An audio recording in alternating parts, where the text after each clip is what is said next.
Muy buenos días, amados amigos y hermanos presentes. Es para mí un privilegio muy grande estar con ustedes nuevamente en este lugar, visitándoles y saludándole a cada uno de ustedes.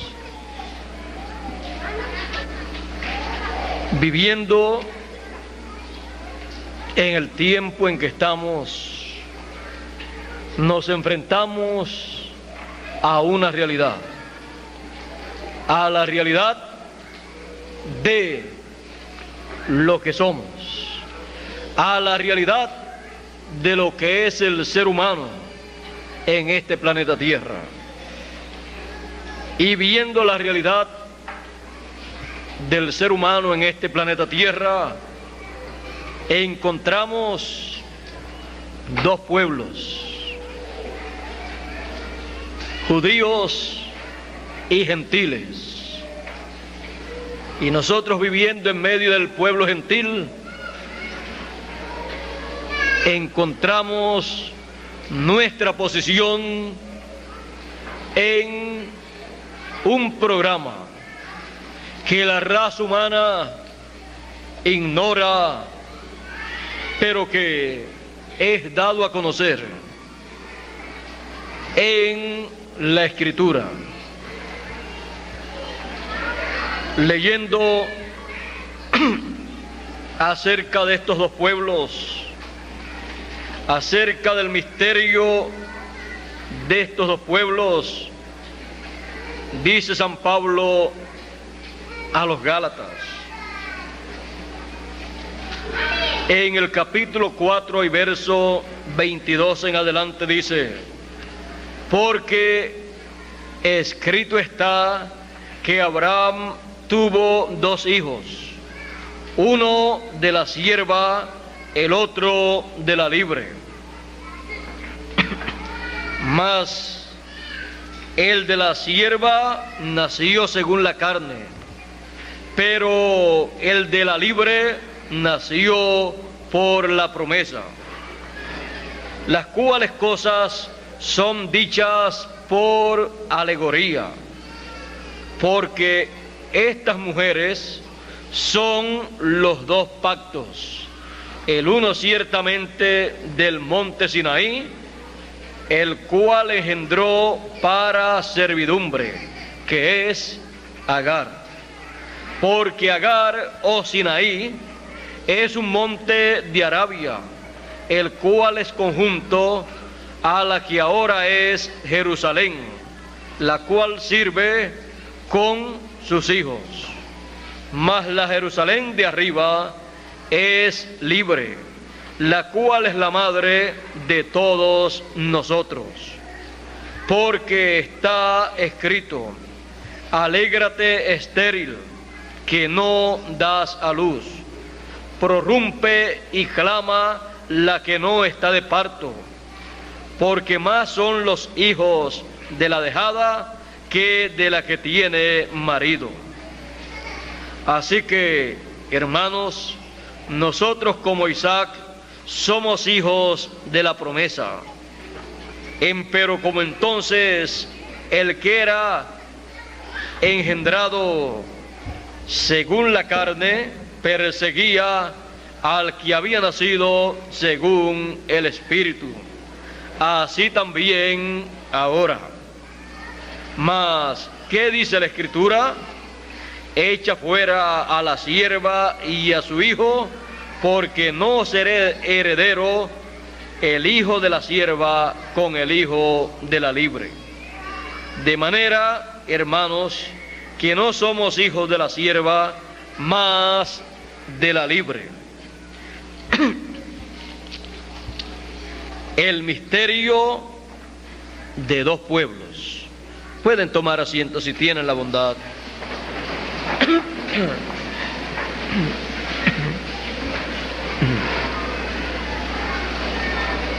La Escritura nos habla del misterio del pueblo hebreo y del pueblo gentil. Dios, en medio del pueblo hebreo, se manifestó. Llevó a cabo a través del profeta Moisés una obra en la cual le fue establecida al pueblo hebreo, le fue establecido la ley. La ley le fue establecida al pueblo hebreo por Moisés. El pueblo hebreo para el pueblo gentil es un pueblo misterioso, pues el pueblo gentil no ha comprendido plenamente el misterio del pueblo hebreo, como tampoco el pueblo hebreo ha comprendido el misterio de los gentiles. Dos pueblos sobre la tierra, los cuales no han comprendido el misterio del uno y del otro, y han pensado en forma equivocada el uno del otro. Por esa causa, el apóstol San Pablo, escribiéndole a los romanos en el capítulo 11, escribiéndole a los gentiles, le habla del misterio del otro pueblo, del pueblo hebreo, y le dice, comenzando en el verso 25 del capítulo 11 de Romanos, dice: porque no quiero, hermanos, que ignoréis este misterio, porque es un misterio. No quiero que ignoréis este misterio, para que no seáis acerca de vosotros mismos arrogantes, que el endurecimiento en parte ha acontecido en Israel, hasta que haya entrado la plenitud de los gentiles. Y luego todo Israel será salvo, como está escrito: vendrá de Sión el libertador, que quitará de Jacob la impiedad. Y este es mi pacto con ellos, cuando quitare sus pecados. Así que, cuanto al Evangelio, son enemigos por causa de vosotros, mas cuanto a la elección, son muy amados por causa de los padres, porque sin arrepentimiento son las mercedes y la vocación de Dios. Aquí podemos ver dos pueblos, el pueblo de Israel y el pueblo gentil. El apóstol San Pablo da a conocer el misterio del pueblo de Israel, que el endurecimiento, el rechazo del pueblo hebreo, el rechazo del pueblo hebreo al programa divino, al rechazar al Señor Jesucristo, fue para bendición de otro pueblo, porque hay dos pueblos en esta tierra, y Dios había dicho al pueblo que yo dije: ustedes no son pueblo mío. Luego dice: ustedes son pueblo mío.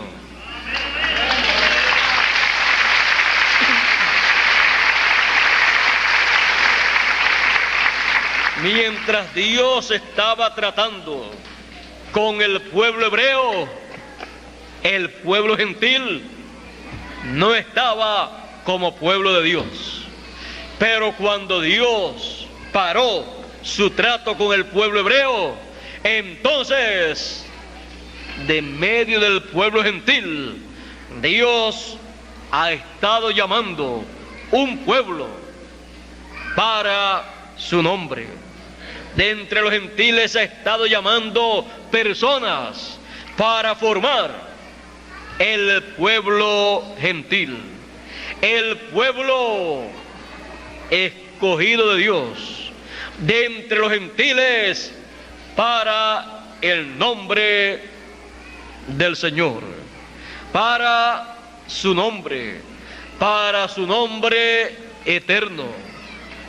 Y lo llama utilizando primeramente el nombre de redención, el nombre Jesús, para luego sellarlos, para luego escribir sobre ellos su nombre nuevo, el nombre nuevo de la ciudad, el nombre nuevo de la Nueva Jerusalén y el nombre nuevo de Dios.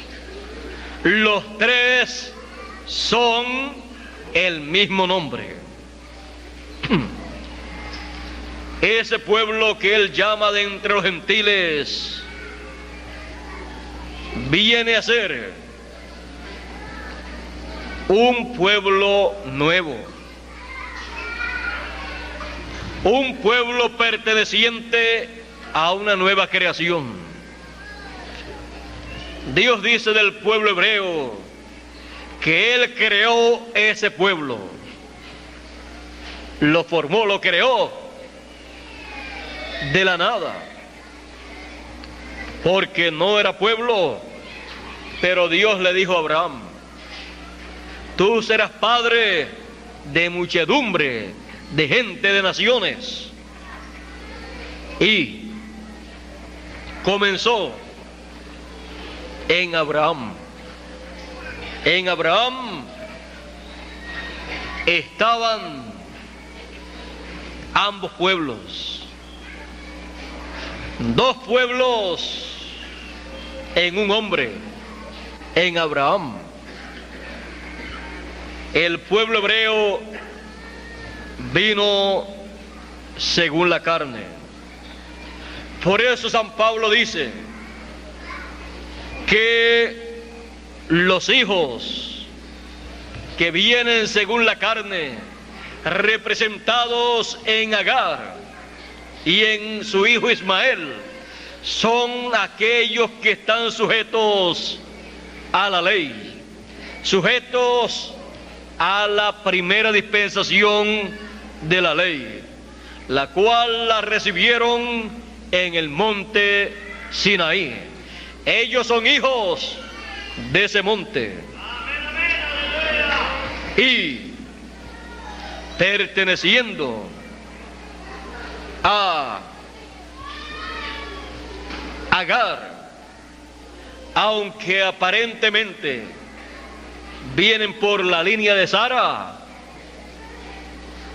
vienen espiritualmente por un pacto en el monte Sinaí, hablando en términos espirituales, y vienen por ese pacto de los mandamientos de la ley del monte Sinaí, el monte de Agar, o monte Sinaí, porque Agar y Sinaí representan lo mismo. Por eso dice San Pablo, hablando a los Gálatas, que era el grupo problemático de aquel tiempo, en todos los tiempos, en el campo religioso, en el campo espiritual, aún la gente, estando en el programa de Dios, estando en el tiempo que corresponde y habiendo recibido el mensaje que corresponde para ese tiempo, a través del mensajero para ese tiempo, aún con todo y eso, han habido problemas, han habido diferencias, han habido personas que han entendido algunas cosas de una forma y otros de otra forma, saliéndose de la forma en que lo entiende el mensajero que Dios le envía para ese tiempo, que es la única forma correcta. San Pablo había establecido a los Gálatas en el mensaje que correspondía para ese tiempo, pero al poco tiempo vino otra persona o otras personas predicando también, y comenzaron a predicarle el mensaje de la ley, un mensaje de una dispensación que ya había pasado, el cual San Pablo lo utilizaba como tipo y figura de un nuevo mensaje, del mensaje de la segunda dispensación, para establecer al pueblo sobre el fundamento correcto para ese tiempo. Pero solamente el mensajero que Dios envía para una edad o una dispensación es el que puede tomar la palabra, puede tomar un mensaje de una dispensación que ya pasó y actualizárselo al pueblo. Lo toma cualquier otra persona, cualquier otro predicador que no es el mensajero para ese tiempo, y comienza a alterar el programa de Dios para ese tiempo. Comienza a malinterpretar el mensaje que corresponde para ese dato dispensación, tratando de aplicar el mensaje de una edad o dispensación pasada en una forma literal, tratando de darle su propia interpretación cuando interpreta alguna cosa. Eso pasó con los Gálatas. Por eso San Pablo dice: ustedes comenzaron bien. ¿Por qué? Porque habían comenzado con San Pablo, el mensajero de la primera edad de la iglesia gentil. Comenzaron ustedes bien, escuchando el mensaje que correspondía para esa segunda dispensación y para esa primera edad de la segunda dispensación. Ustedes comenzaron bien porque habían comenzado escuchando a San Pablo, su mensajero. ¿Quién ha sido el que les ha desviado? Eso no viene de parte de Dios. Estaban tratando de meter al grupo de los Gálatas, la iglesia de los Gálatas, a la primera dispensación, cuando ya habían comenzado en la segunda dispensación. San Pablo le pregunta a ellos: ¿cuántos de ustedes quieren escuchar la ley?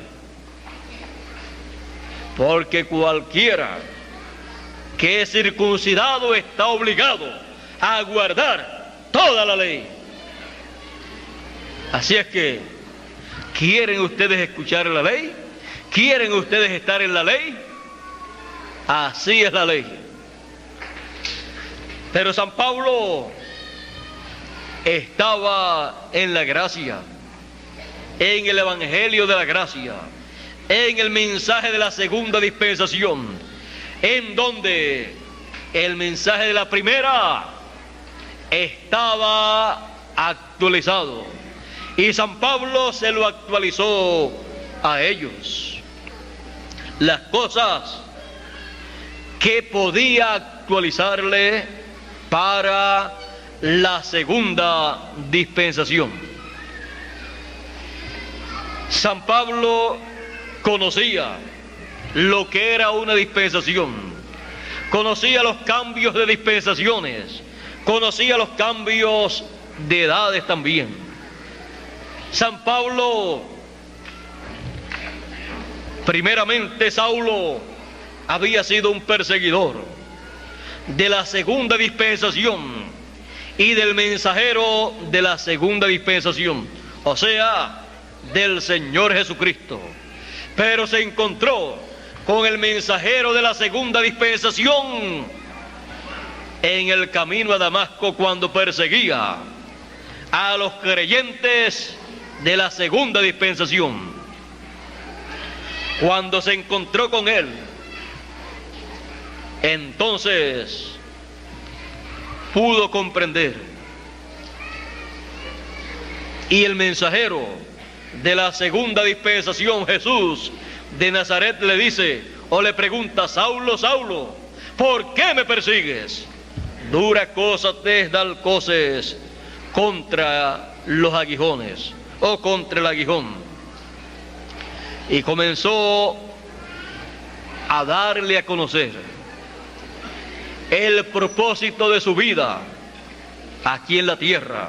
Comenzó a decirle a San Pablo, a Saulo, cuál era el plan divino para él. Le dijo que le había puesto por luz para los gentiles.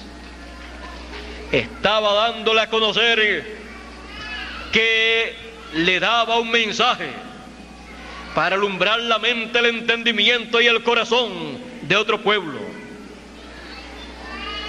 no del pueblo al cual él pertenecía físicamente, no del pueblo en donde él se crió, vivió, se educó, sino de otro pueblo. Un nuevo mensaje, un mensaje para otro pueblo, un mensaje para los gentiles.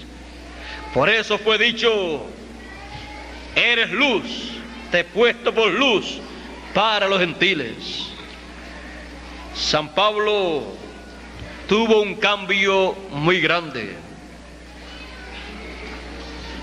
Él quedó ciego, y para recuerdo de ese tiempo, de esa experiencia, luego toda su vida tuvo problema en su vista. Para tener así constantemente un recuerdo de aquella experiencia. Ahora San Pablo ha tenido un cambio grande.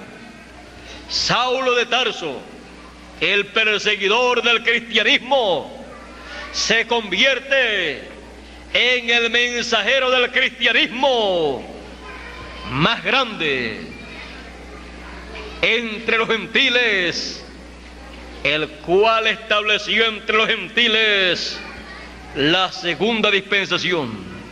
Con el mensaje de la segunda dispensación, y tenemos en el Nuevo Testamento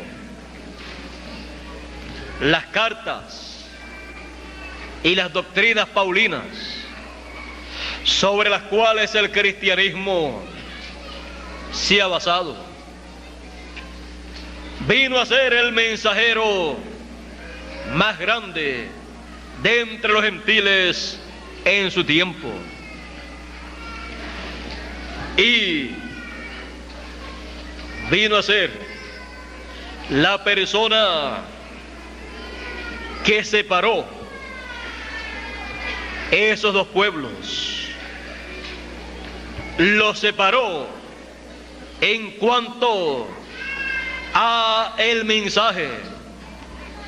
Dio a conocer que el mensaje de la ley correspondía al pueblo hebreo y que el mensaje de la gracia fue dado para el otro pueblo, para los gentiles, y que cualquier hebreo que quisiera tener parte en la segunda dispensación tenía que entrar por ese mensaje de la segunda dispensación, el cual Él estableció entre los gentiles, y que el mensaje era para gentiles y para hebreos también.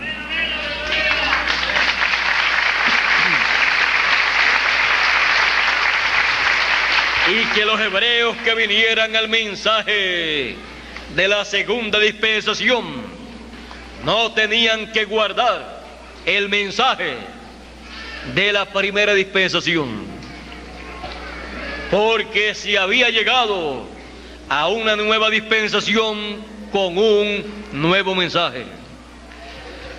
No se puede mezclar una dispensación con otra.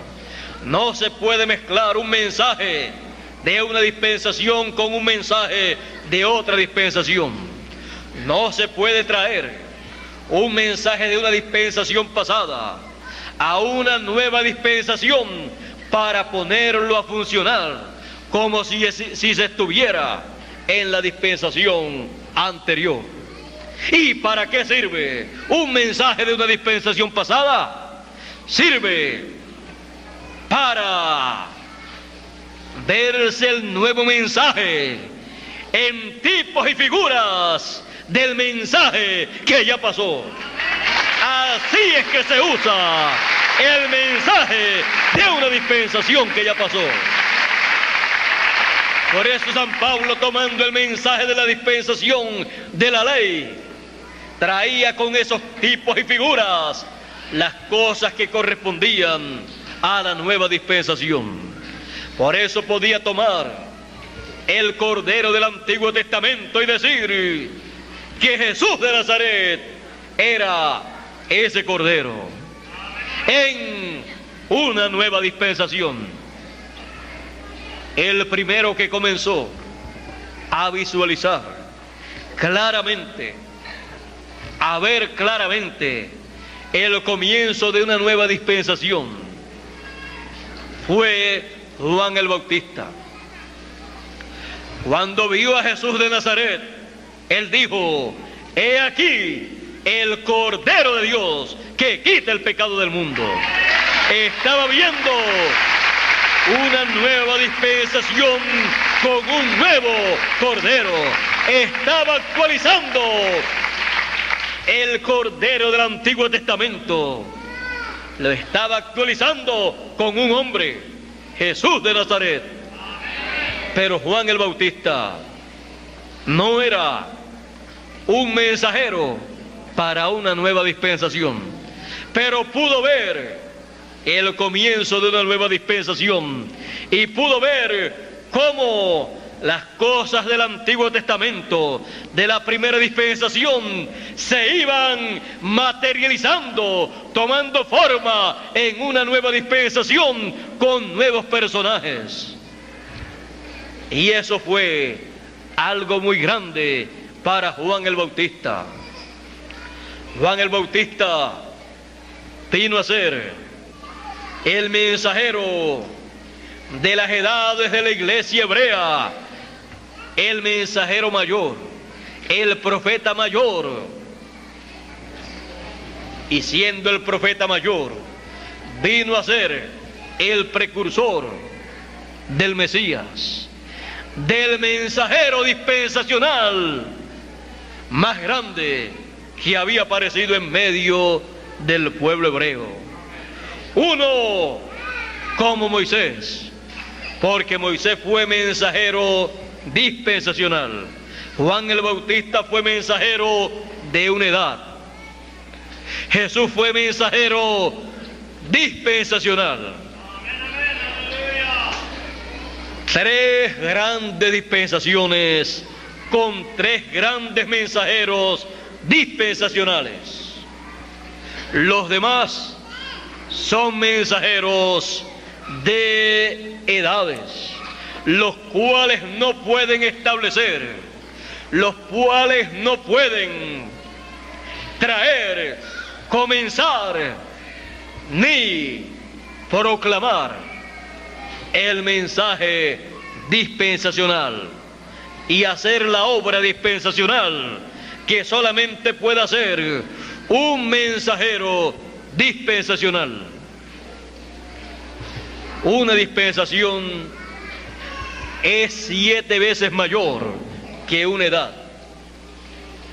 O sea que una dispensación cubre 7 etapas y luego pasa a una 8ª etapa, en la cual se lleva a cabo una obra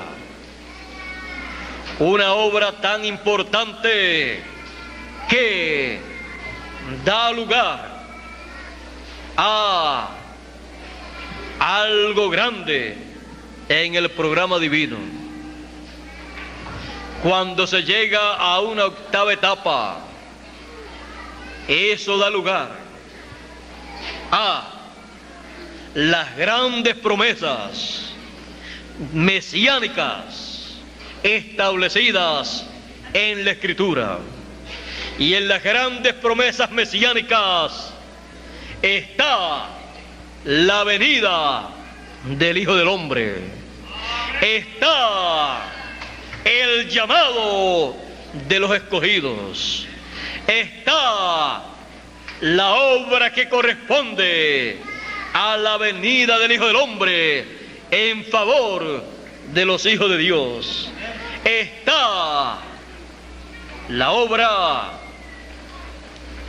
de Cordero de Dios para quitar el pecado del mundo, o de León de la tribu de Judá para reclamar todos los derechos que corresponden a los hijos de Dios, para dar así lugar a una nueva dispensación. Está también la resurrección de los muertos, de la dispensación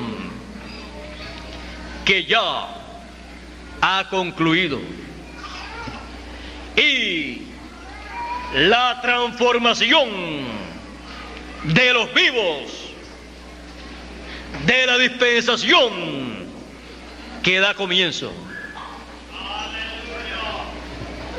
Todo eso está en esa etapa 8ª de esa dispensación.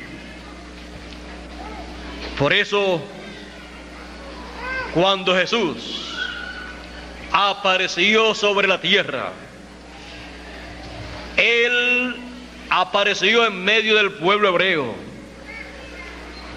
y apareció cuando Juan el Bautista, el mensajero de la primera dispensación, estaba trayendo un mensaje para preparar al pueblo para la venida del Mesías, el cual aparecería en un ciclo eterno, en una edad eterna, siendo Él la piedra que los edificadores desecharon o desecharían en aquel tiempo, siendo Él esa piedra angular.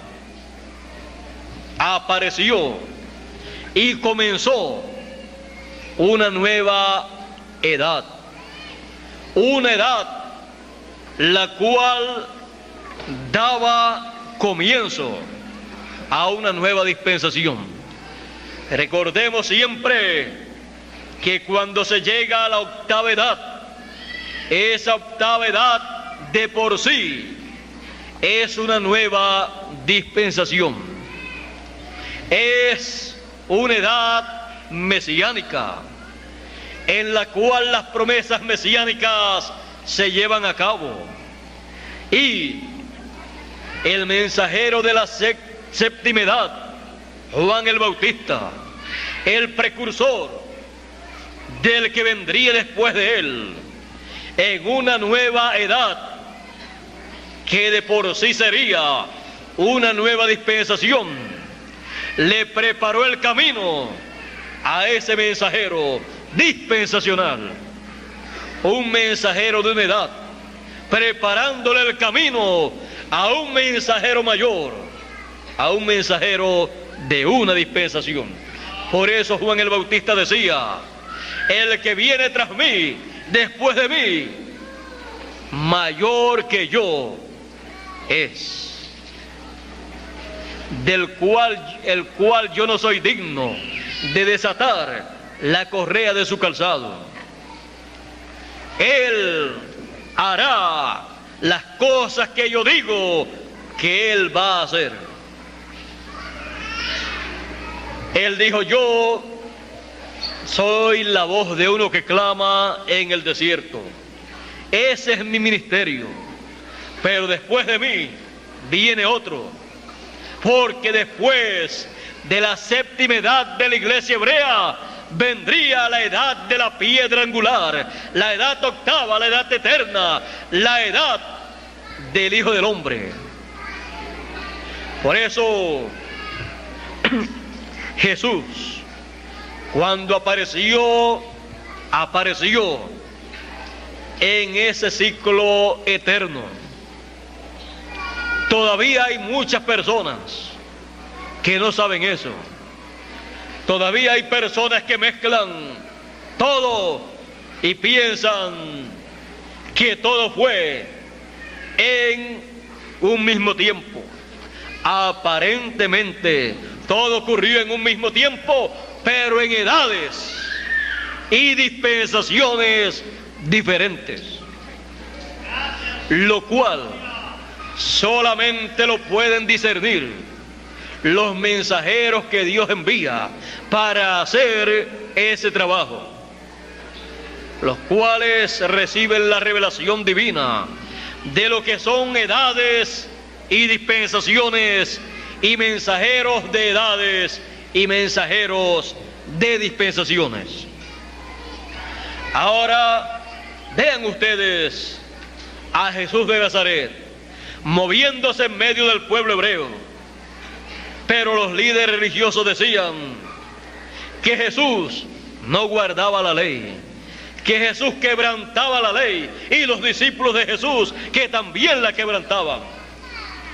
No podían comprender que Jesús estaba viviendo una nueva dispensación, estaba viviendo una nueva edad que de por sí era una nueva dispensación, la segunda dispensación, la edad y dispensación del Hijo del Hombre en su venida, en la cual la ley y los profetas estaba actualizado todo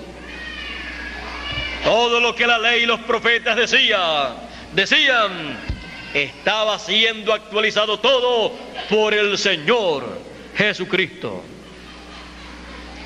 lo cual no comprendían en aquel tiempo las religiones de aquel tiempo.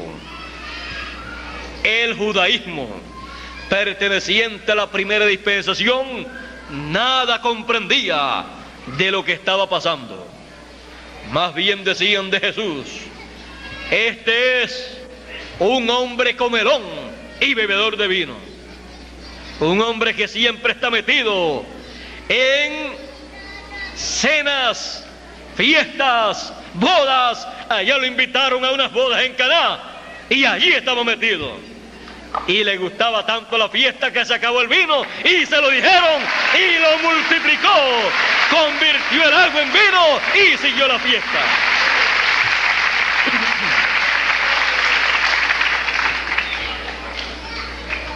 Pero eso se convierte en tipo y figura del vino espiritual, que en el tiempo final se multiplica para que siga la fiesta de las bodas del Cordero.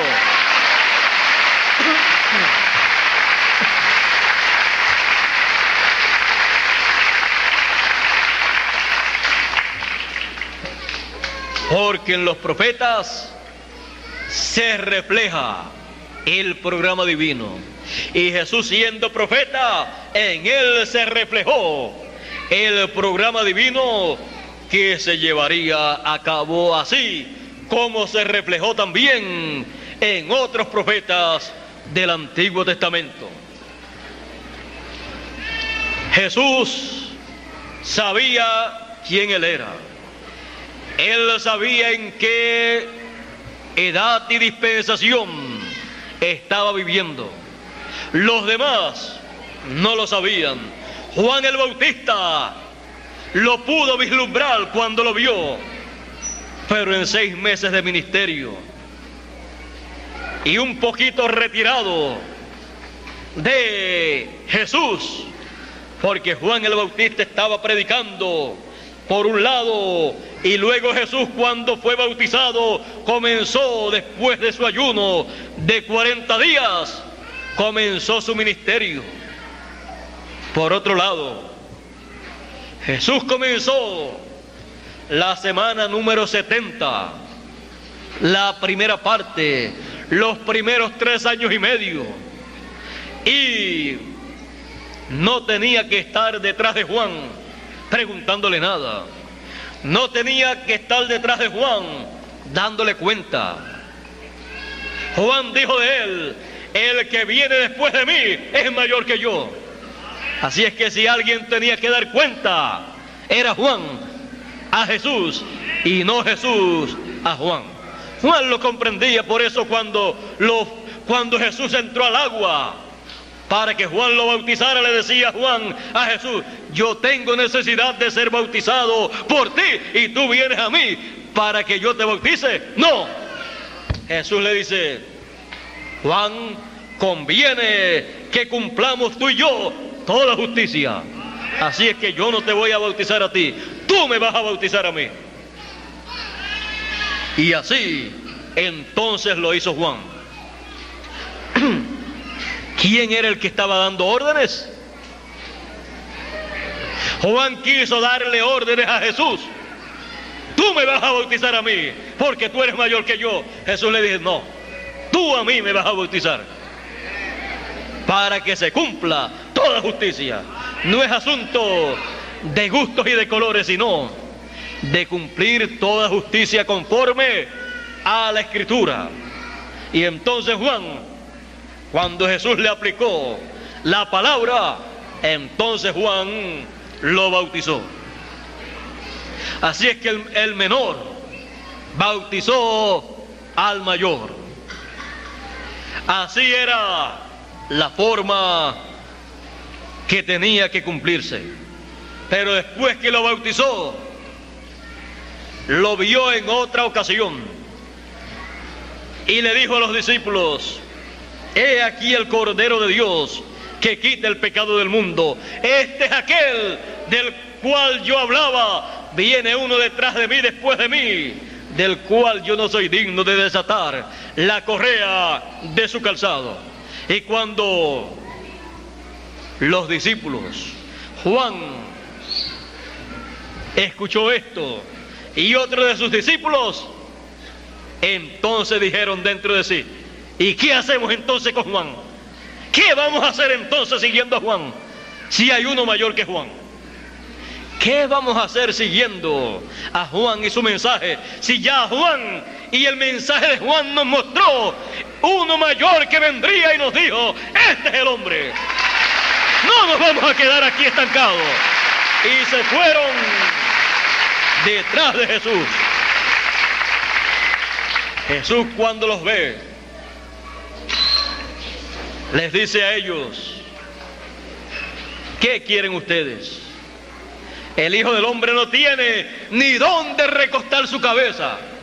Así es que no vengan detrás del Hijo del Hombre buscando ni dinero, ni comodidades, ni nada de esta tierra, porque no tiene ni dónde recostar su cabeza. Las aves tienen nidos y las zorras tienen cuevas, pero el Hijo del Hombre está sin un centavo. No tiene ni dónde recostar su cabeza. Estaba como Jacob, que cuando salió huyendo no tenía ni dónde recostar su cabeza y tuvo que buscar una almohada. Y cuando la encontró, era una roca, una piedra. Pero ahí recostó su cabeza. El Hijo del Hombre no tenía una almohada, no tenía una cama donde dormir. Había dejado la casa de José y María, porque había llegado el momento de comenzar la etapa de los 3 años y medio de la semana número 70 de la profecía de Daniel. Y cuando llegó a ese momento, se olvidó de todo lo demás. Comenzó sin nada. Pero era el Hijo del Hombre, era el Mesías, el ungido, era el Cristo. No importaba su condición económica, no importaba su apariencia, sino la realidad bíblica que en él estaba cumpliéndose. Jesús sabía quién él era. Juan el Bautista lo conoció, porque el que lo envió a bautizar le dijo a él: sobre el cual tú veas al Espíritu Santo descendiendo en forma de paloma sobre él, ese es él. Ese es al cual tú le estás preparando el camino. Ese es el Mesías, el Cristo, el que viene después de ti. Juan el Bautista se sintió muy feliz cuando vio a Juan y a su hermano que fueron siguiendo a Jesús. Así comenzó Jesús su ministerio.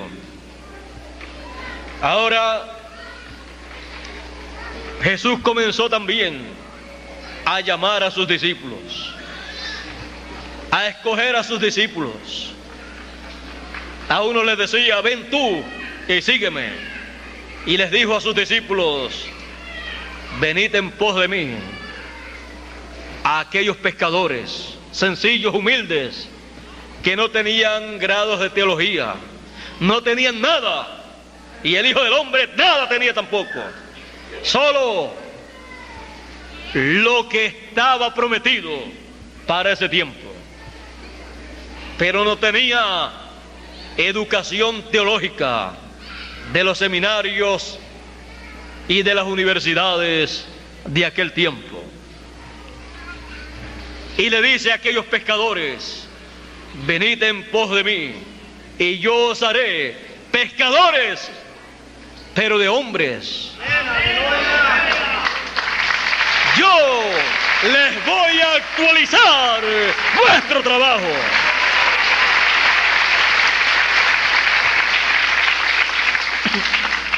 Por eso después trajo muchas parábolas hablándoles acerca de peces, de redes y cosas así, que eran las cosas que ellos conocían.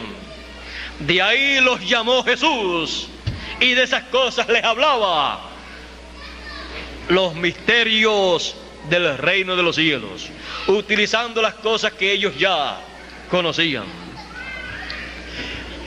Para aquellos tiempos Jesús le dio una parábola diciéndole: el reino de los cielos es como una red que es echada y luego se saca y hay peces grandes y pequeños.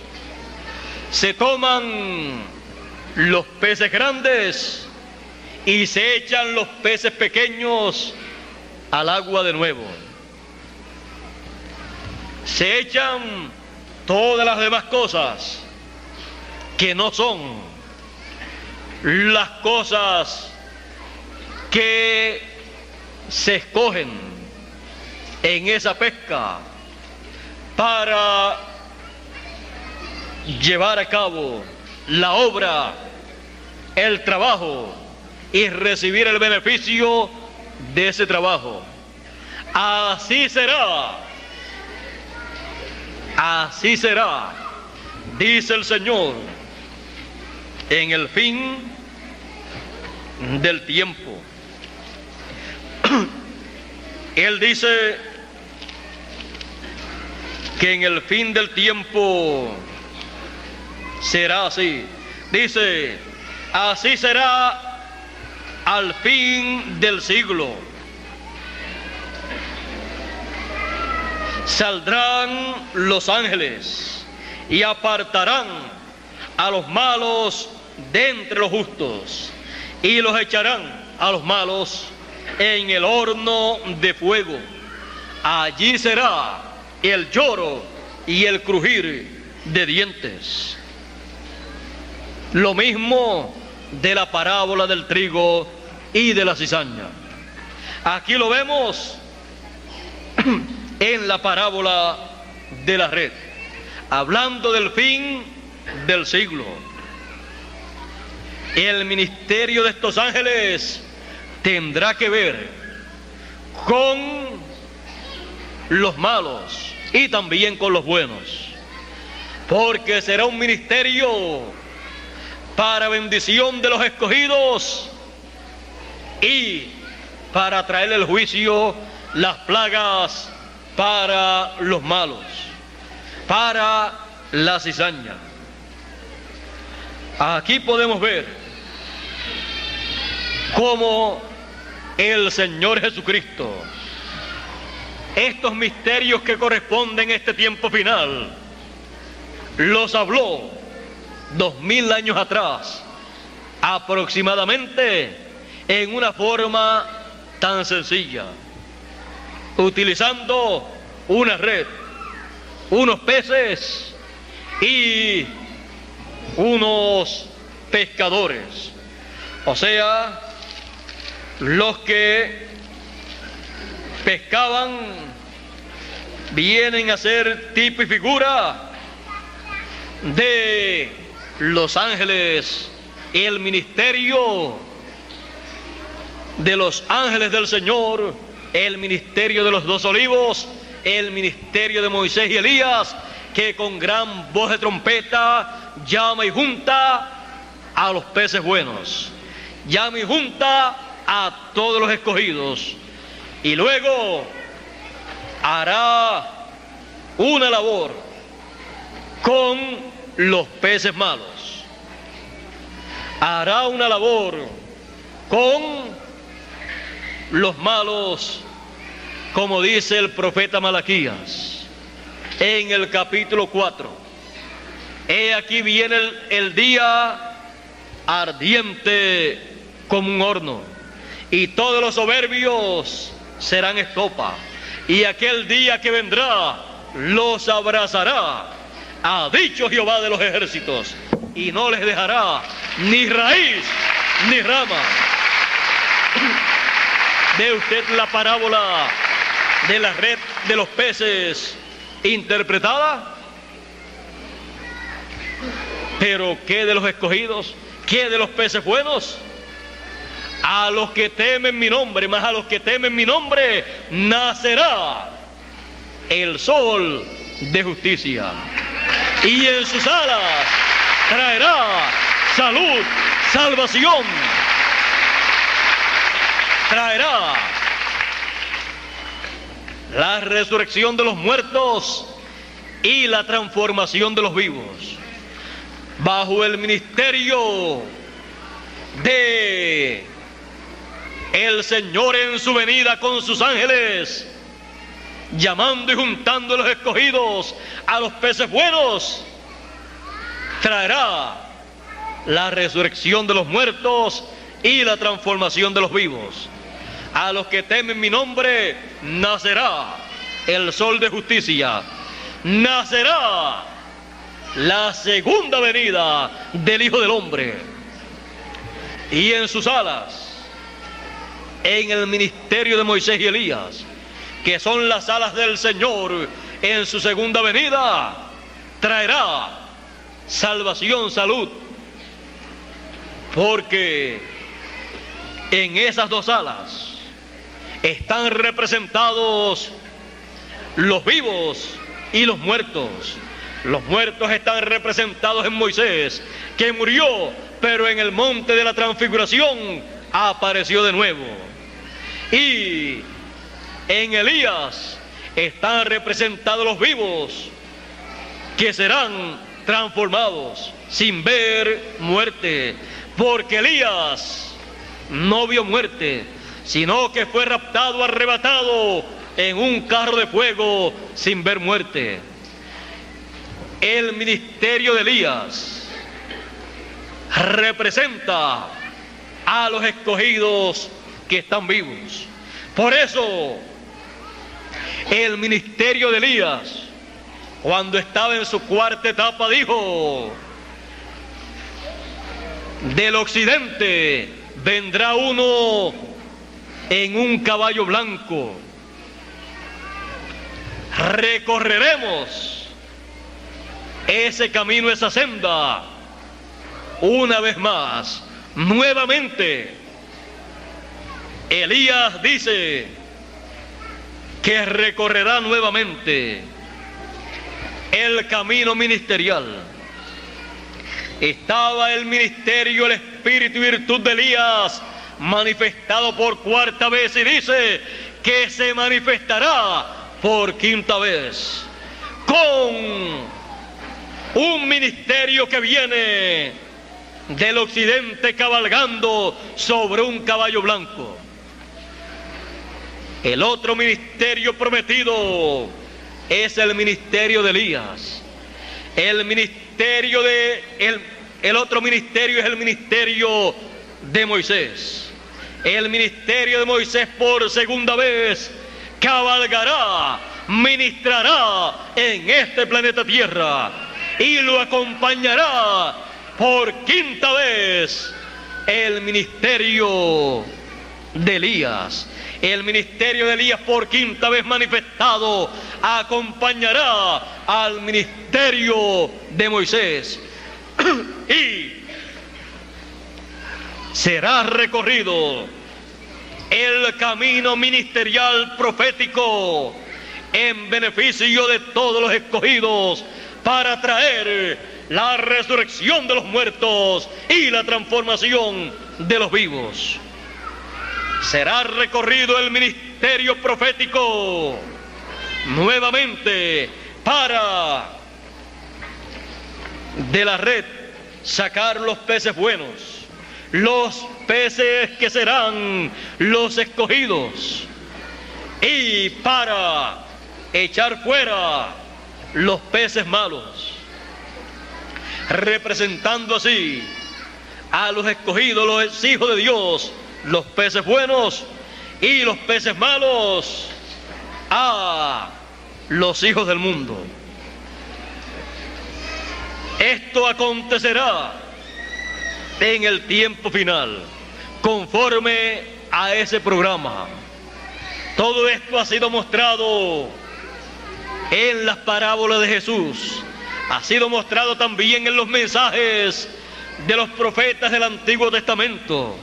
Todo esto ya está programado, y lo que estaremos viendo aquí en este planeta Tierra será el cumplimiento de lo que ya ha sido prometido.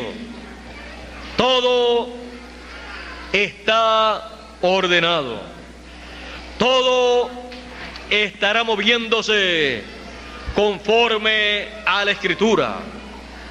Ahora hemos visto cómo estos dos pueblos, el pueblo hebreo y el pueblo gentil, a través de la historia han tenido la intervención divina. El pueblo hebreo aún tiene la promesa de la intervención divina en y para un lapso de tiempo de 3 años y medio, en la última parte de la semana número 70 de la profecía de Daniel, lo cual ellos están esperando, aunque no saben qué será esos últimos 3 años y medio de esa semana número 70. Ellos piensan que será la semana completa, pero ya la mitad de la semana se le cumplió a ellos y se les pasó, porque convenía era conveniente que así aconteciera para dar lugar al otro pueblo que estaba esperando la intervención divina y la bendición divina para que de en medio de ese pueblo Dios llamara para su nombre un pueblo, el cual está escrito en el cielo. Ese pueblo es sacado de entre los gentiles. Y así como en la ocasión en que Jacob bendijo a los dos hijos de José, y cuando estaban frente a él, el mayor frente a su mano derecha y el menor frente a su mano izquierda, Jacob cruzó sus manos y cayó la mano derecha sobre el menor y la izquierda sobre el mayor. El mayor representando al pueblo hebreo y el menor representando a los gentiles.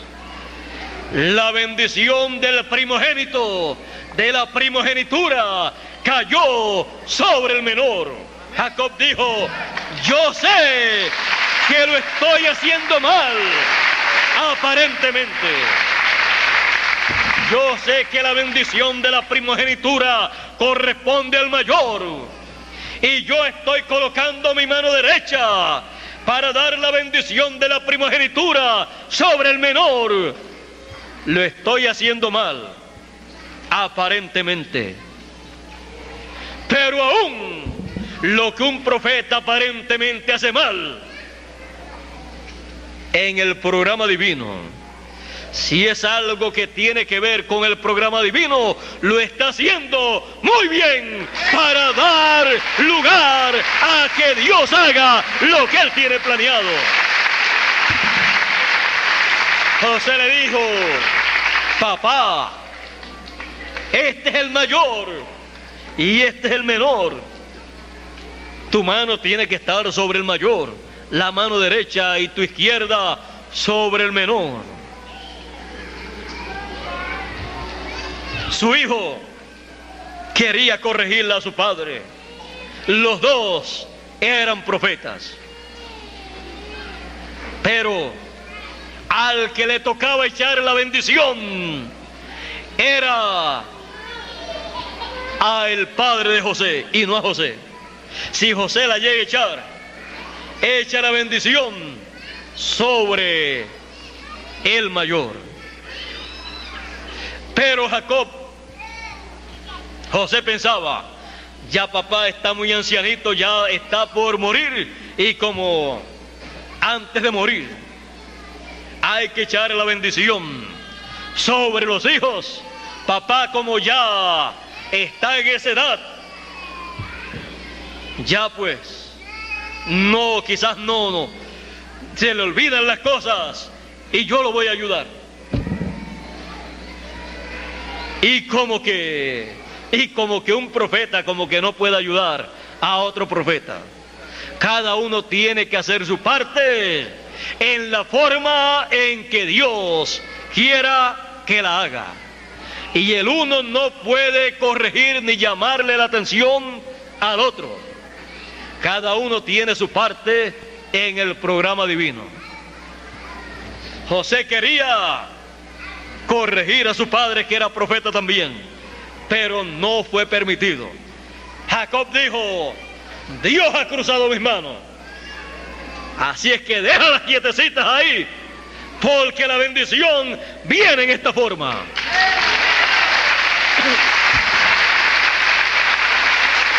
Y la bendición para los gentiles vino en esa forma, por la cruz de Jesucristo, el cual fue crucificado por usted y por mí. Así le vino la bendición a los gentiles.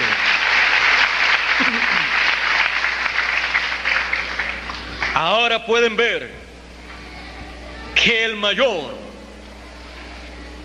que tenía los derechos a la primogenitura, a la bendición principal, no la recibió, y la recibió el menor. Y la bendición del menor le fue dada al mayor. Eso viene desde tiempo atrás.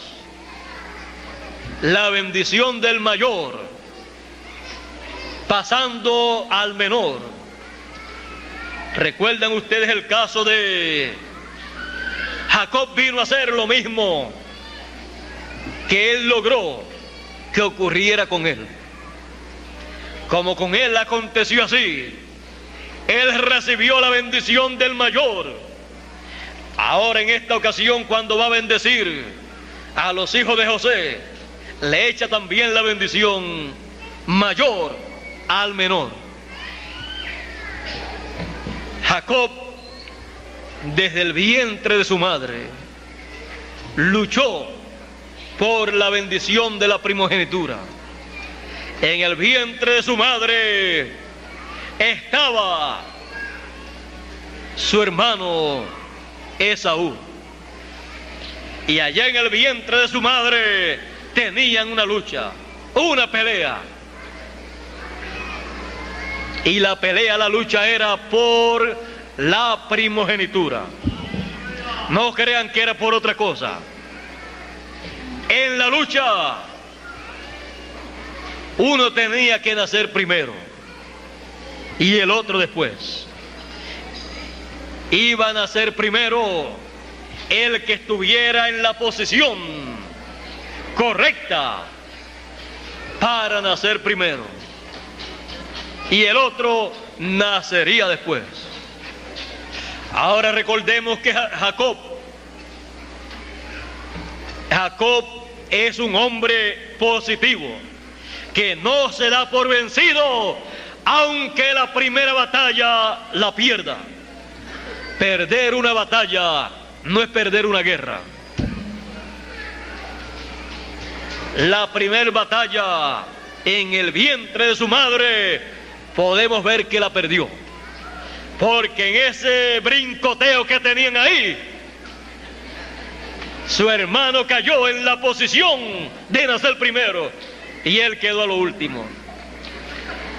Pero podemos ver que aún no soltaba a su hermano. Nació primero el que estaba en la posición para nacer primero. Ahora, ser madre de personas que tienen una promesa, como estos dos niños que iban a nacer, no era nada de fácil. Rebeca, vamos a ver quién era. Esta joven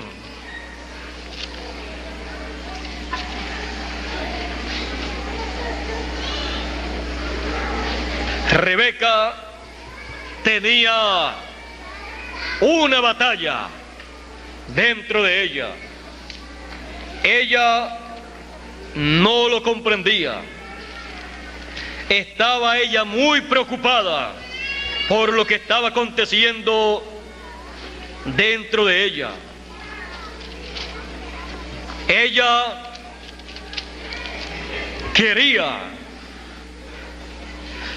quería aliviar sus dolores, porque dos muchachos brincando en el vientre de la madre, eso debe ser terrible. Si uno nada más, cuando es muy brincón, no deja ni dormir a su madre, ¿cómo serán dos ahí luchando en el vientre de la madre? Las que han tenido esa experiencia saben lo que es eso. Ahora,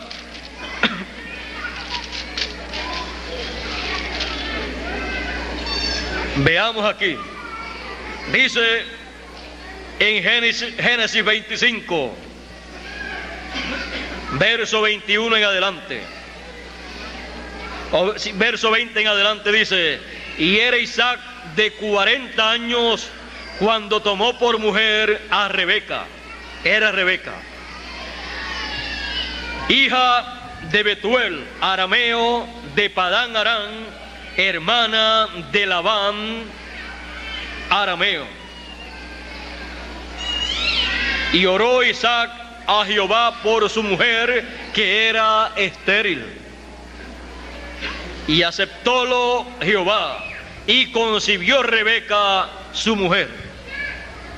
Ahora vean, la esposa o mujer de Isaac era estéril, como también Sara era estéril.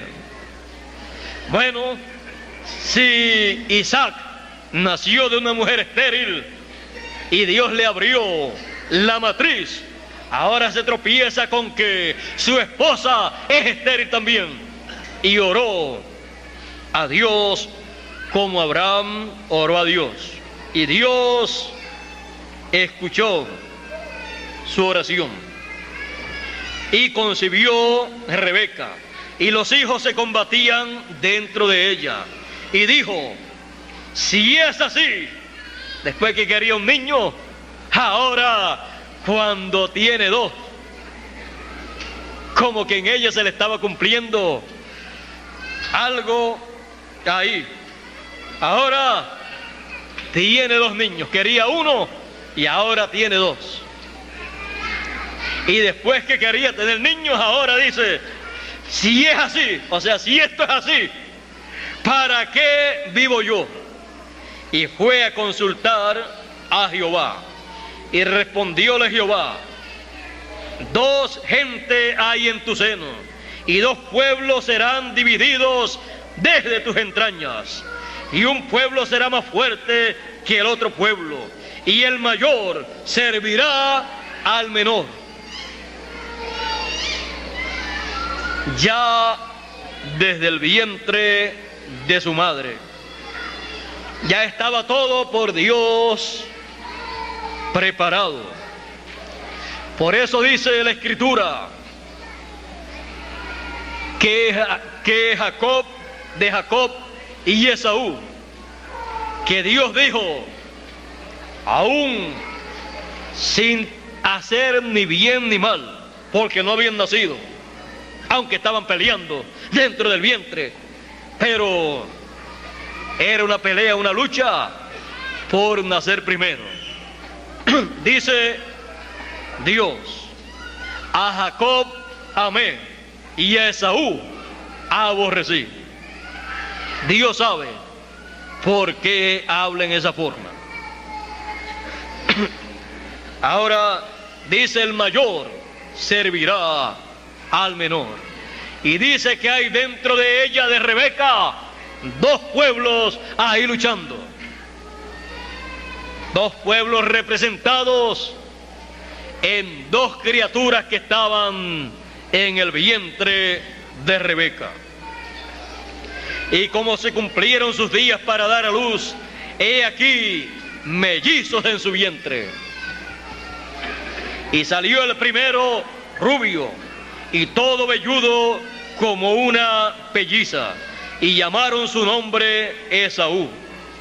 Y después salió su hermano, trabada su mano al calcañar de Esaú. O sea, no lo dejaba ni nacer, lo tenía agarrado, pero logró nacer primero. Ahí de seguro la partera ayudó a Esaú. Pero dice: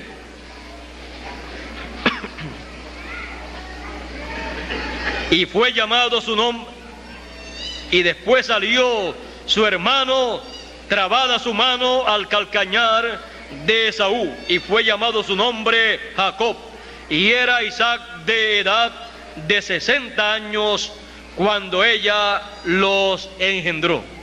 Se casó a los 40 y 20 años después fue que pudo tener estos niños de Rebeca.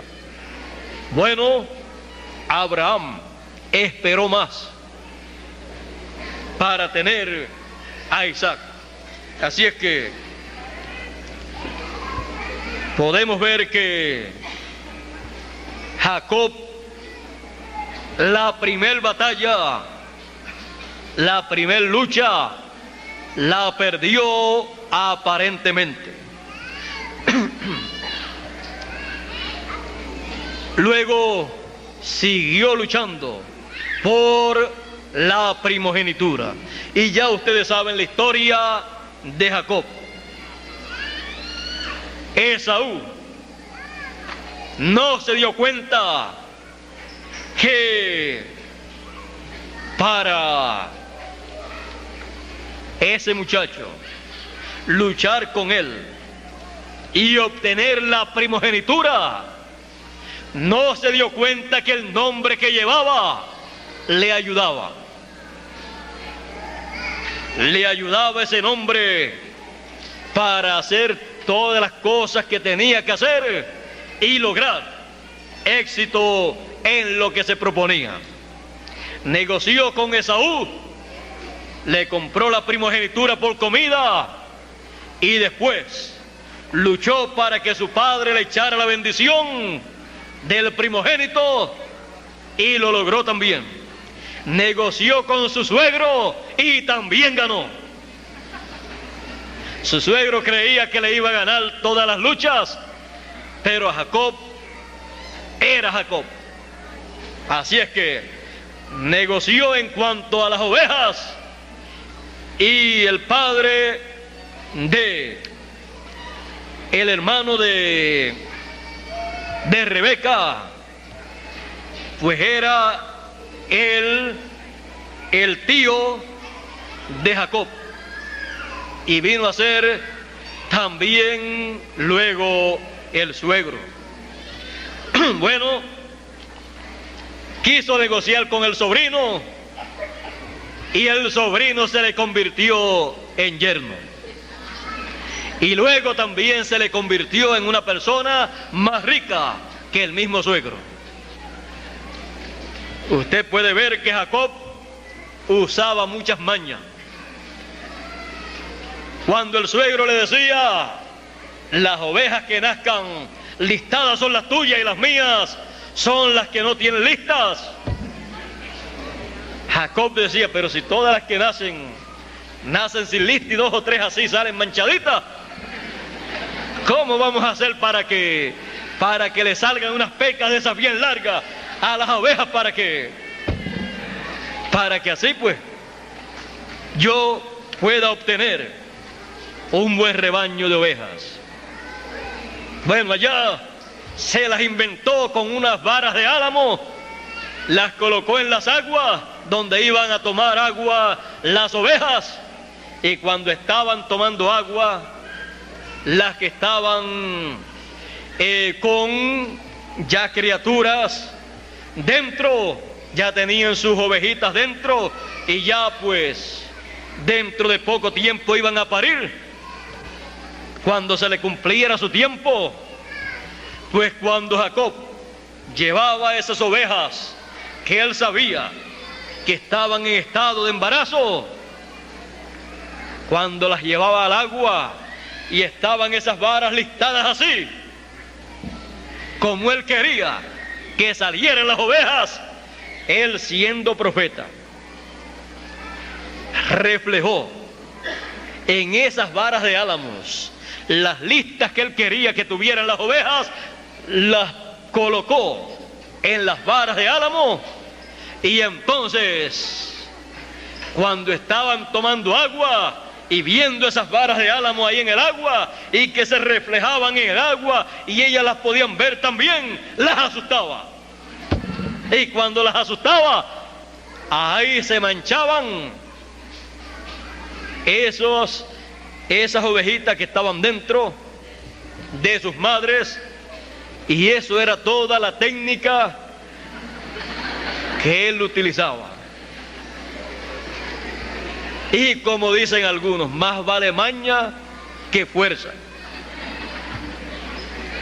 Jacob, no sabemos cómo la aprendió esa maña, pero como que Dios le ayudó, porque él vio en visión a todas las ovejas y a los ovejos cuando estaban ellas concibiendo, y él veía que concebían listados. Así es que él tuvo que ver algunas otras cosas en esa visión que Dios le dio. De seguro vio esas varas de álamo e hizo conforme a como vio, y como Dios quería bendecirlo, aunque digan que es maña, Dios le estaba ayudando. Así es que era algo de la sexta dimensión que él utilizaba y lo colocaba acá en cosas de esta dimensión para que se materializara. Él sabía cómo hacerlo. Dios le ayudó en todo, y aunque fueran mañas aparentemente para los seres humanos, era un programa divino en favor de Jacob, con el cual sería levantada una nación. Jacob tenía la primogenitura. Jacob tenía la bendición de Dios. Y una cosa muy buena que una persona debe saber, y que cuando la sabe se llena de regocijo, es la que Dios dice: a Jacob amé. Saber que Dios ama a uno es saber que todas las bendiciones que Él tiene son de uno, que todo lo que Dios está llevando a cabo es en favor de esas personas que Él ama.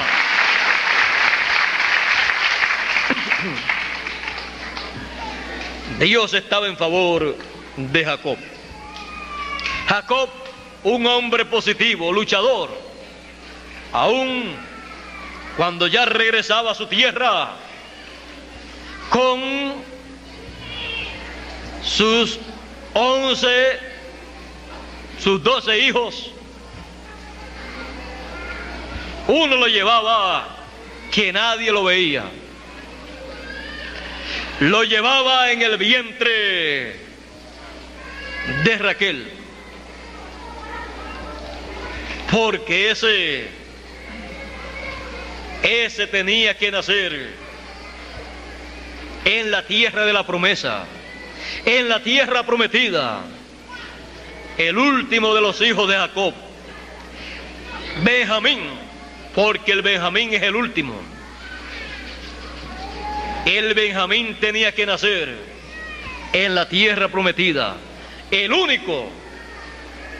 Los demás nacieron en otros lugares, en tierra de los gentiles. Ahora vean ustedes el pueblo hebreo.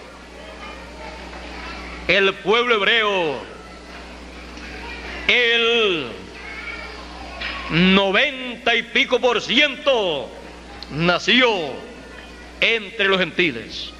O sea, 11 de ellos nacieron entre los gentiles.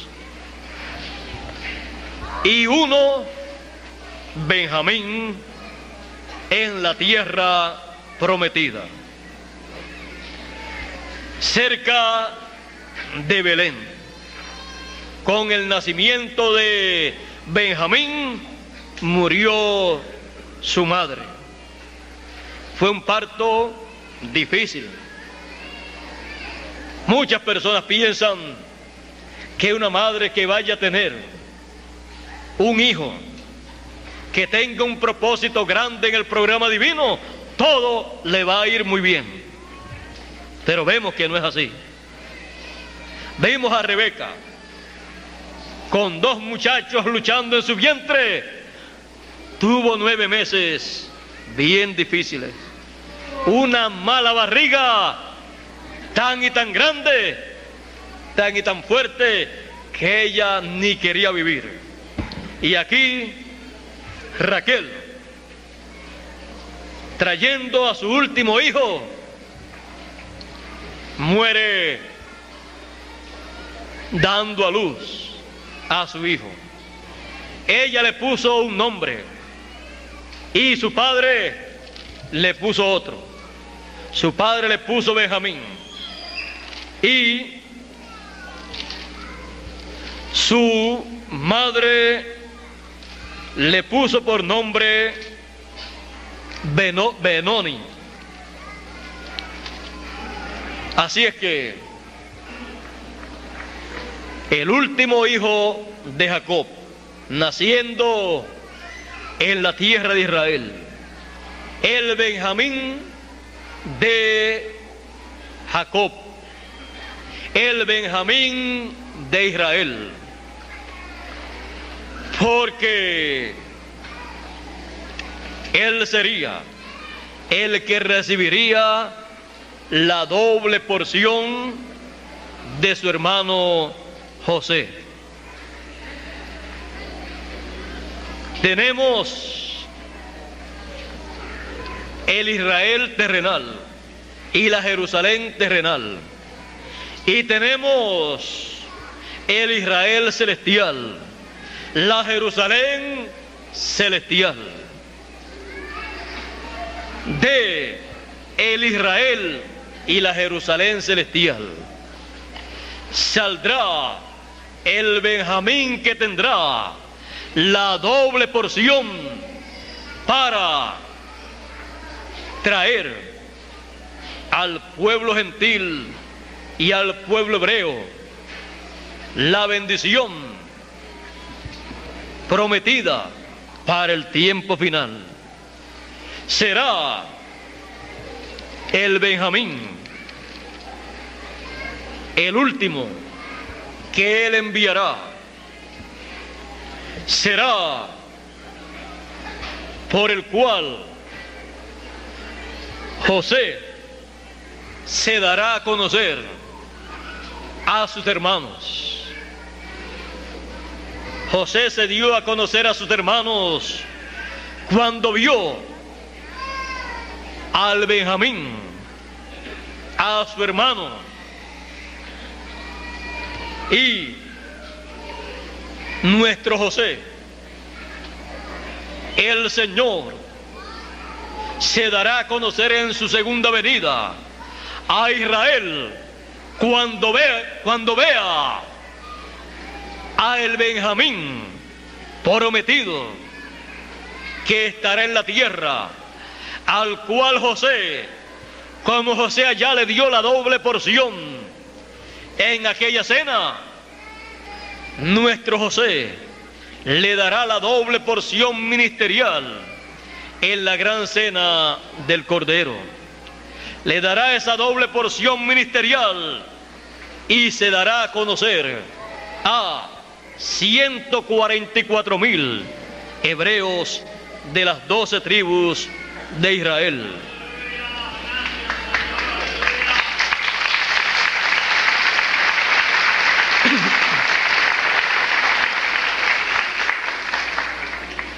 Estas son las promesas para estos dos pueblos. Estos dos pueblos tienen una promesa, la cual se entrelaza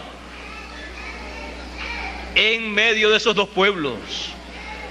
Primero se lleva a cabo en medio del pueblo gentil, y son llamados los escogidos de entre los gentiles en el cumplimiento de esa promesa. Y luego son llamados de entre los hebreos del otro pueblo, los escogidos para unir a ambos pueblos, traer a ambos pueblos a un mensaje, una dispensación y un mensajero dispensacional, y colocarlos a ambos pueblos en la cima del monte de Sión, siendo sellados ambos pueblos con el nombre del Señor Jesucristo, su nombre nuevo, con el nombre de la Nueva Jerusalén, el nombre de la Nueva Jerusalén, y con el nombre eterno de Dios, pues ambos pueblos tienen la misma promesa. Los gentiles escogidos tienen la promesa: al que venciere, yo le daré que se siente conmigo en mi trono, la edad eterna, la edad del trono, y yo le haré columna en el templo de mi Dios, y nunca más saldrá fuera, y escribiré sobre él mi nombre nuevo, el nombre de la ciudad de mi Dios y el nombre de mi Dios. Y los escogidos de entre el pueblo hebreo tienen la promesa de tener escrito en sus frentes el nombre del Cordero y el nombre del Padre.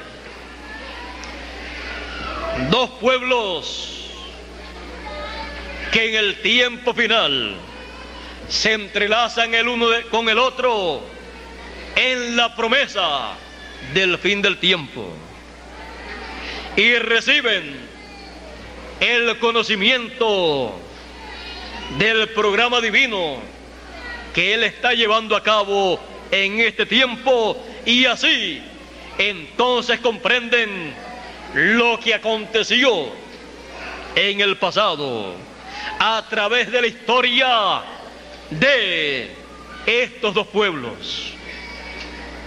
El endurecimiento en parte ha sido hasta que entre la plenitud de los gentiles, hasta que entren los escogidos de entre los gentiles, y luego todo Israel, 144,000 serán salvos, porque vendrá de Sión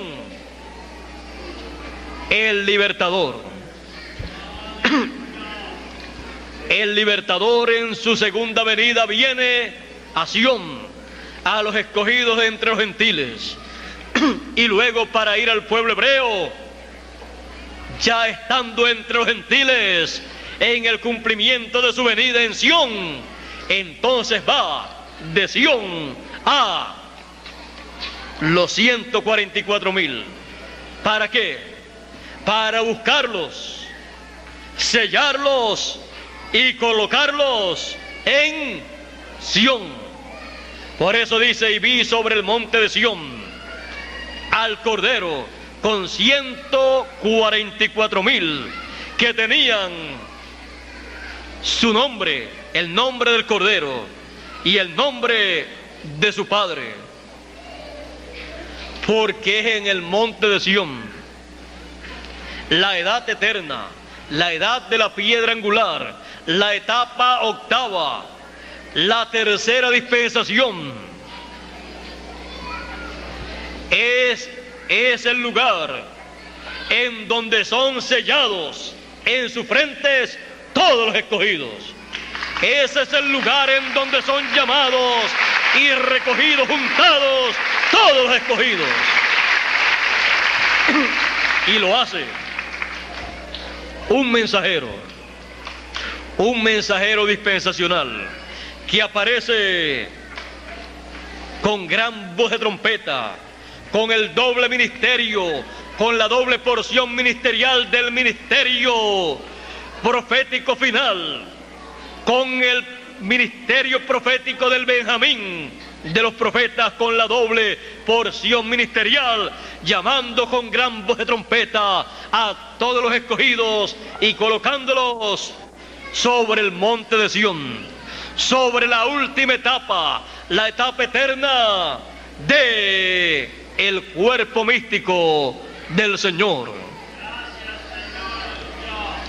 Y en Apocalipsis capítulo 7 es conocido ese ángel mensajero.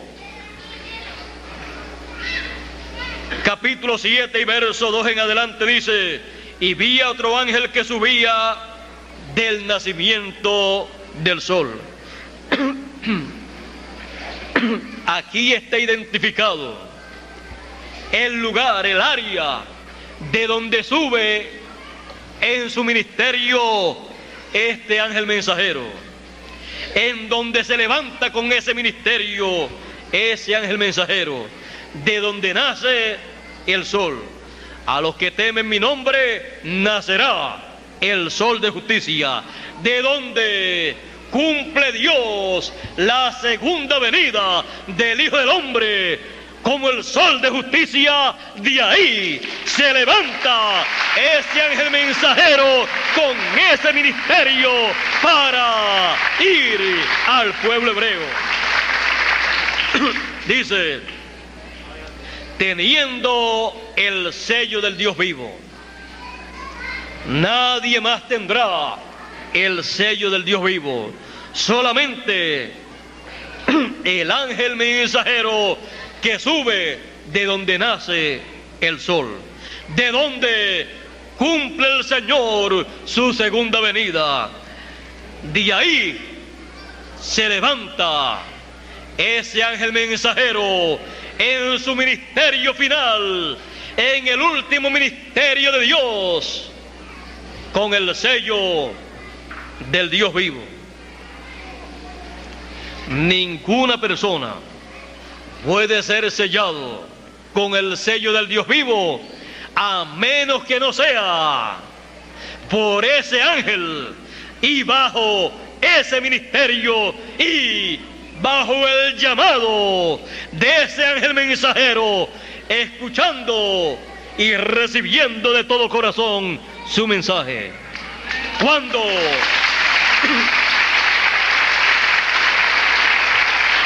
vemos a ese ángel y escuchamos su mensaje de gran voz de trompeta y somos juntados en la cima del monte de Sión, somos sellados con el sello del Dios vivo.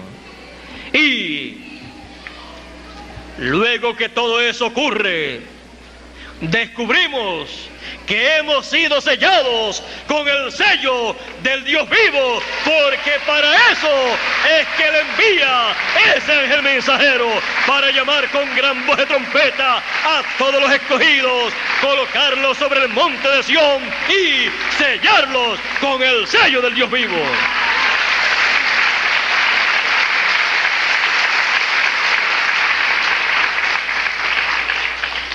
Y se encuentran entonces en pie delante del Hijo del Hombre en su venida en el monte de Sión, siendo testigos del gran acontecimiento profético de la venida del Hijo del Hombre con sus ángeles, llamando con gran voz de trompeta a sus escogidos y sellándolos en sus frentes. Y luego queda el pueblo hebreo, 144,000, que serán llamados, recogidos en la cima del monte de Sión, la edad de la piedra angular. Porque ¿para qué otro lugar los vamos a llevar? Si ya no hay otras edades, no hay otras dispensaciones, lo único que queda y permanecerá por toda la eternidad es nuestra edad, nuestra dispensación.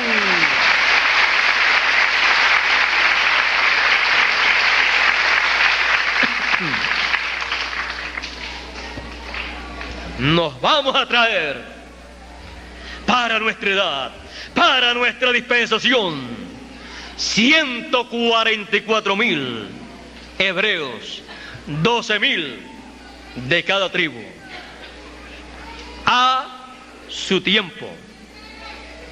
Primero, los escogidos. Primero, el menor. Porque los primeros serán postreros y los postreros primeros. Ellos estaban primero, pero ahora, actualmente, nosotros estamos primero.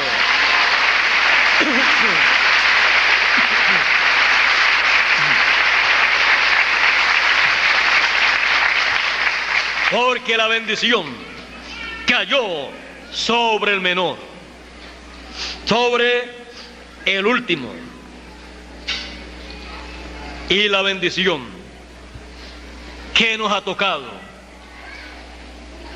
la bendición que nos ha tocado, nadie nos la podrá quitar, porque la hemos recibido con el corazón, la hemos recibido con nuestro espíritu, con nuestra alma, con nuestra mente, con nuestro entendimiento y con todas nuestras fuerzas.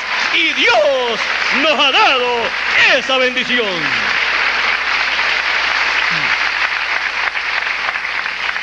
Lo único que podemos hacer es decirle: vengan ustedes también para que reciban la bendición que Dios tiene para este tiempo final.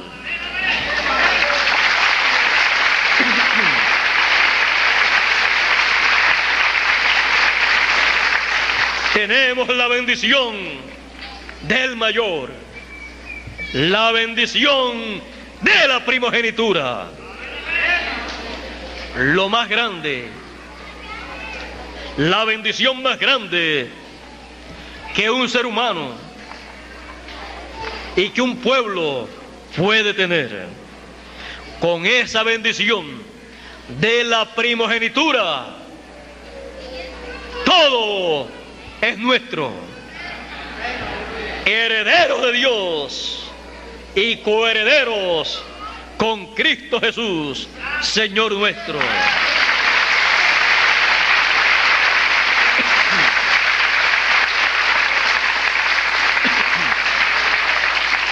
Y el mayor servirá al menor. El menor, los escogidos de entre los gentiles, tendrán quien les sirva. 144,000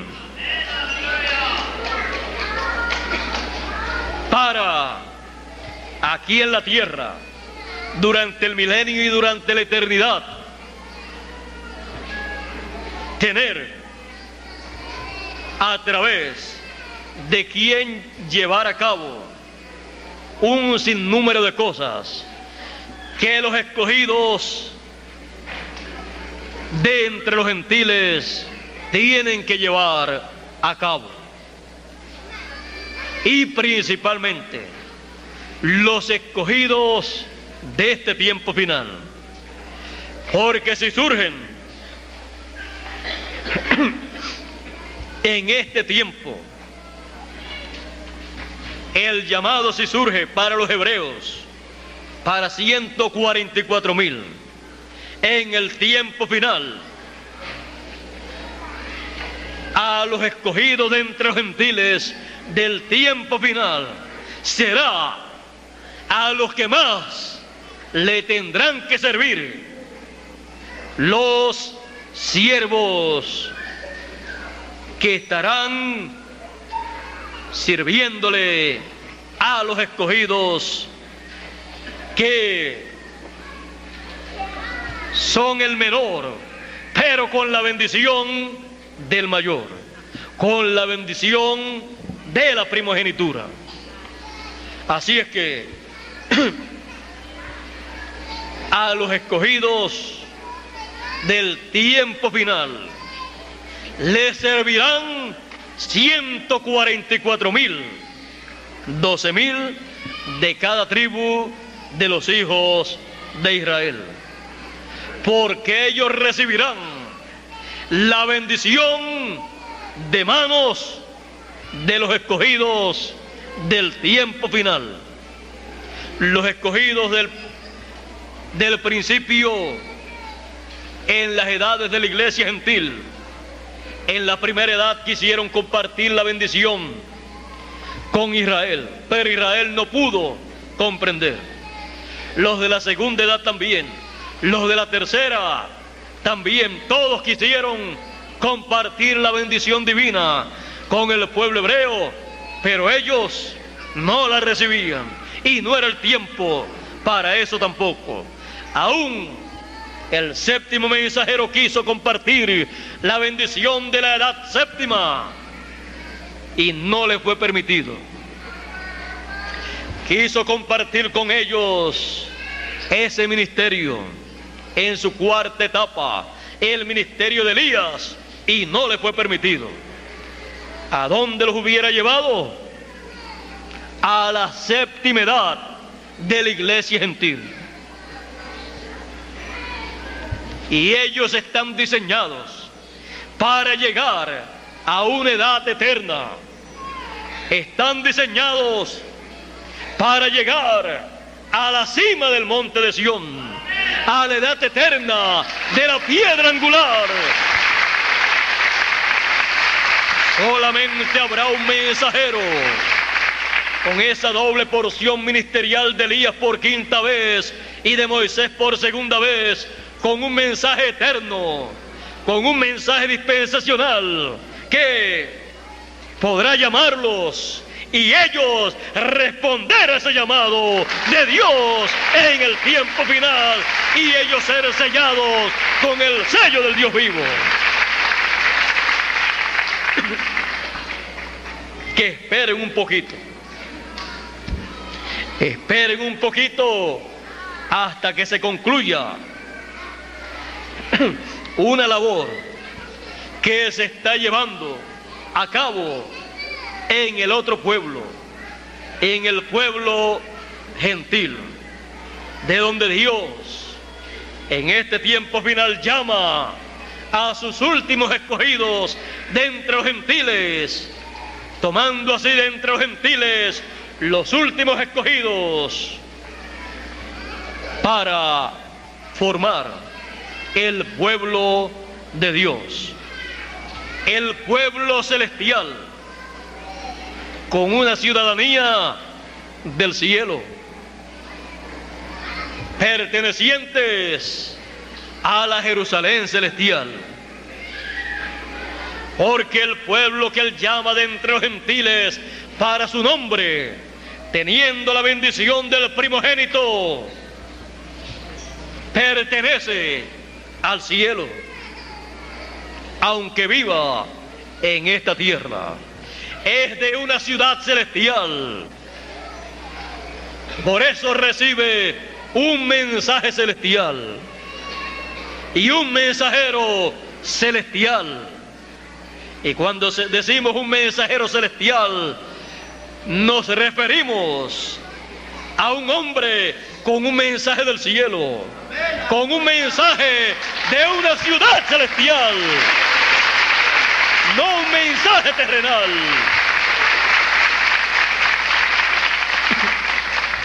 El mensaje de la Nueva Jerusalén para los escogidos de la Nueva Jerusalén es el mensaje de ese ángel que aparece con el sello del Dios viviente. Es la trompeta final, el mensaje de gran voz de trompeta. Por eso nadie más podía proclamar ese mensaje, porque no era un mensaje terrenal, sino celestial, traído a la tierra a los seres humanos para hacer su relación, su conexión con el cielo y poder recibir la transformación de nuestros cuerpos y la resurrección de los muertos, lo cual está muy cerca, lo cual está por acontecer. Todavía no ha acontecido, pero acontecerá conforme a la promesa divina. Somos los hijos de la promesa y recibiremos todas las promesas divinas que corresponden a este tiempo, comenzando por la venida del Hijo del Hombre con sus ángeles, por el ángel que sube del nacimiento del sol con el sello del Dios vivo, continuando con el sello del Dios viviente, siendo colocado en nuestras frentes, nuestras mentes, lo cual recibimos con el mensaje que es traído en este tiempo final. Así son sellados todos los escogidos en este tiempo final, los escogidos de ambos pueblos. Ahí tenemos el misterio de dos pueblos, el misterio de los hebreos y el misterio de los judíos, el misterio del pueblo de Israel y el misterio del pueblo gentil. Un misterio que en otros tiempos no era conocido cabalmente. Había muchas conjeturas, pero a medida que la luz va aclarándose todo el panorama de estos dos pueblos, y este misterio va dejando de ser un misterio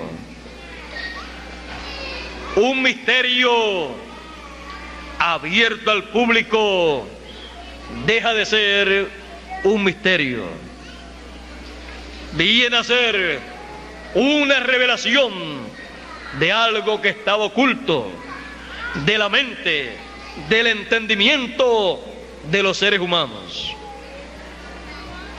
El misterio de estos dos pueblos en este tiempo final deja de ser un misterio. Tenía que estar en un misterio antes, porque convino que estuviera sellado, cerrado al entendimiento de los seres humanos. Pero en este tiempo el misterio de estos dos pueblos se abre y ambos pueblos, los escogidos de ambos pueblos, reciben el mismo mensaje, el mismo mensajero y el mismo sello del Dios viviente, para pasar a una etapa eterna, y así pueda venir el gran reino milenial, el cual está por surgir. Nuestra edad, nuestro mensaje y el mensajero de nuestra edad con el mensaje que corresponde a nuestra edad introduce las cosas que corresponden a la tercera dispensación, las cosas que corresponden al milenio y a la eternidad. Todo lo introduce el séptimo sello, la venida del Hijo del Hombre con sus ángeles. Estamos siendo preparados para la transformación de nuestros cuerpos y para el gran reino milenial, en donde estaremos manifestados como reyes y sacerdotes juntamente con el Rey de Reyes y el Señor de Señores y el sumo sacerdote. Todo esto según el orden de Melquisedec, al cual nosotros pertenecemos. El misterio de dos pueblos. Este es el misterio de estos dos pueblos. Y nosotros somos parte de ese misterio. Dios les bendiga, Dios les guarde y muchas gracias por vuestra amable atención. Pasen todos muy buenas tardes. Será hasta una próxima ocasión en que nos veamos nuevamente, la cual espero que sea muy pronto. Yo espero que sea este mismo año.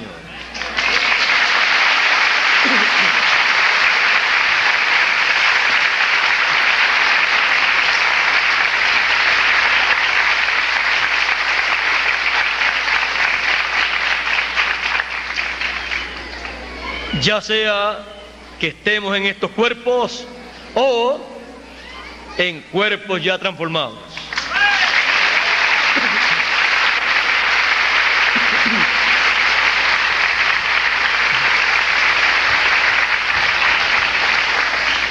Ahora, ¿cuántos les gustaría que Bermúdez y yo no volviéramos más hasta que no tengamos el cuerpo transformado?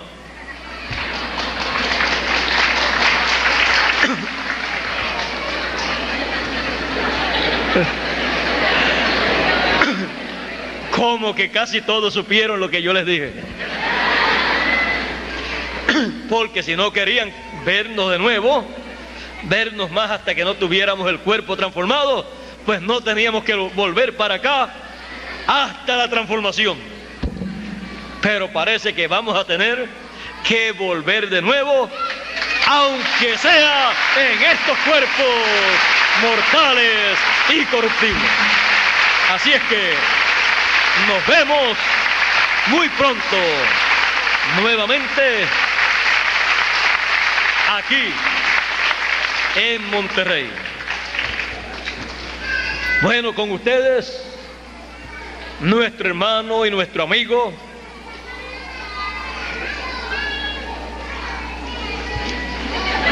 Miguel Bermúdez Marín.